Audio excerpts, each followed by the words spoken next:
స్తోత్రమేసయా ప్రియమైన దేవుని బిడ్డలారా, క్రీస్తు నామములో మీ అందరికీ సమాధానం కలుగును గాక. ఆమేన్. ప్రతి దినము దేవుని వాగ్దానం అని ఆత్మీయ చక్కటి కార్యక్రమంలో మిమ్మల్ని ప్రేమపూర్వకంగా ఆహ్వానిస్తున్నాను. దేవుని బిడ్డలారా, ఎలా ఉన్నారు? బాగున్నారా? ఉదయాన్నే లేచారా? ప్రార్థన చేసుకున్నారా? వాక్యాన్ని కాసేపైనా మీరు చదువుకున్నారా? ప్రభు మీతో మాట్లాడి మిమ్మల్ని బలపరిచారా?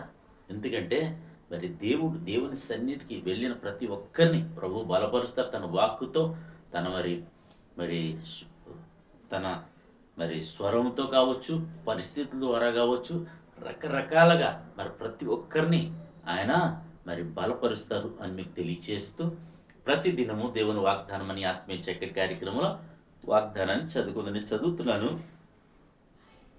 యోహాను సువార్త 13వ అధ్యాయము 34వ వచనం. మీరు ఒకరినొకరు ప్రేమింపవలనని మీకు క్రొత్త ఆజ్ఞ ఇచ్చుచున్నాను. నేను మిమ్మల్ని ప్రేమించినట్టే మీరును ఒకరినొకరు ప్రేమింపవలను. దేవునికి స్తోత్రం.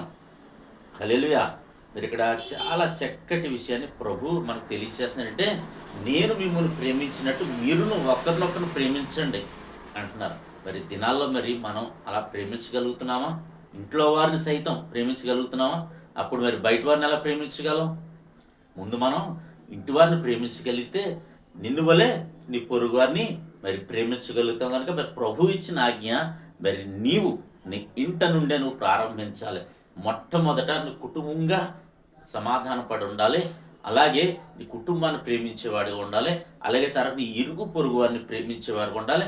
నీకు కనిపించిన ప్రతి ఒక్కరిని కూడా ప్రేమించేవాడిగానే దయాగుణం, జాలి కలిగి ఉండాలి. ఎందుకంటే యేసయ్య తన ప్రాణం పెట్టినంతగా మనల్ని ప్రేమించాడు కనుక మనల్ని ప్రాణం పెట్టమంటలేదు. కానీ ప్రభువు ఏమంటున్నాడంటే, నిన్ను వల్ల నీ పొరుగు వారికి ప్రేమించు అంటే వారికి నీ కూడా నువ్వు రక్షణ పొందుకున్నావు.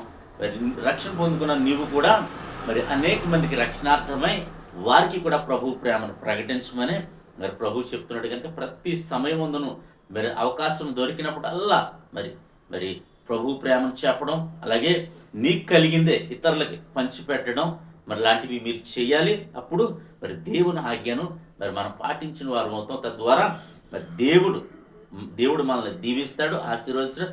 పరలోకమందు మన ధనం ఎక్కువ అవుతుందని కూడా మీకు తెలియచేస్తూ దేవుడి మాటలు దీవించును గాక. ఆమెను ప్రార్థన చేసుకుందాం. స్తోత్రము తండ్రి, వందనాలు యేసయ్య. ప్రతి దినము దేవుని వాగ్దానం అని ఆత్మీయ చక్కటి కార్యక్రమంలో తండ్రి మీరు ఇస్తున్న వాగ్దానం బట్టి స్తోత్రాలు. ఎంతమంది ప్రజలు యూట్యూబ్ ద్వారా, షేర్ చాట్ ద్వారా, ఫేస్బుక్ ద్వారా ఈ రోడ్డు మార్గం వెళ్తూ చదువుతున్నారో వారందరి జీవితాల్లో నా తండ్రి ఈ వాగ్దానాన్ని మీరు నెరవేర్చమని ప్రార్థిస్తాను. నీ ప్రజలందరికీ నీ కాపుదలను ఇచ్చమని ప్రార్థిస్తాను. నీ ధైర్యం ఇచ్చమని ప్రార్థిస్తున్నాను.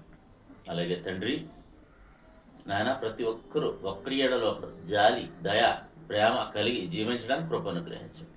అలాగే ప్రభు ఈ సమయంలో రోగులు ఎవరైనా ఉంటే మీరు స్వస్థపరచమని ప్రార్థిస్తున్నాం. ప్రార్థన అవసరతలు మీరు తీర్చమని ప్రార్థిస్తున్నాం.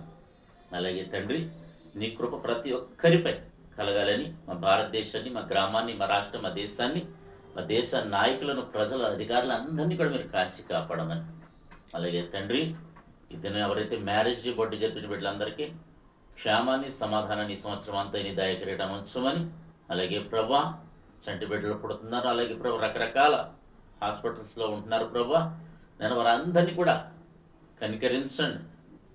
ఐసీలో ఉన్నవారిని, నేను వెంటిలేటర్ మీద ఉన్నవాడిని, ప్రభు నేను యాక్సిడెంట్ కారణంగా గురైన వారిని అందరినీ కూడా మీరు దయతో కనికరించి ఆయన చనిపోయిన కుటుంబాలకు ఆదరణ, ఓదార్పు దయచేయమని.